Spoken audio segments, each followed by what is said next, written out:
This is a clear sign that you are highly intelligent and you don't know it. You constantly seek intellectual stimulation by solving all kinds of problems, and these problems could be anywhere in your life. They could be in your workplace, in your relationships, or maybe they're your friends that come to you asking advice to solve their problems for them. Another form that you might be seeking intellectual stimulation in the form of problem solving is actually anxiety. You might even be coming up with new problems that aren't really problems, just to get that intellectual stimulation, just to get that problem-solving opportunity for your mind. As a highly intelligent individual, you have a lot of cognitive capacity, and it doesn't take that much of your cognitive capabilities to manage your life, which means that you will have a lot of cognitive capacity that you're not really using. But the thing about cognitive capacity is that it's extremely dynamic, and that means that if you're not using it, it will find a way to be used. So when you're not using all of your cognitive capacity, you will end up with cognitive white space, something that will fill up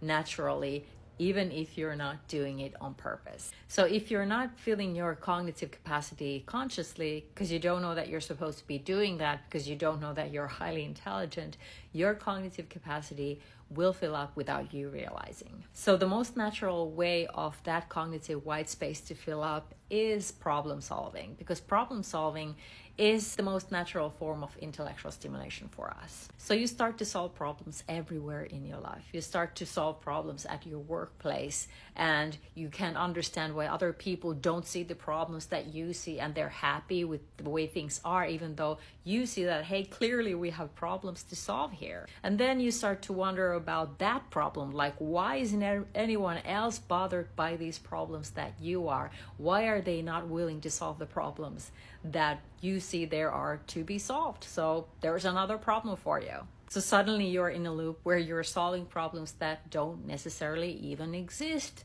But since you need that intellectual stimulation, you just keep coming up with new problems to solve. So this is especially a problem for those individuals who don't know that they are highly intelligent, and they don't know that they should be seeking intellectual stimulation from maybe healthier and more productive things than these. And in the worst case, they will end up with depression or anxiety, just because they need that intellectual stimulation that they would now get from anxiety or depression. As a highly intelligent individual, your mind is happy to play all kinds of tricks on you just to get that intellectual stimulation. And that's why it's so important for you as a highly intelligent individual to understand how your mind works, and that it actually needs intellectual stimulation, enough intellectual stimulation to feel well.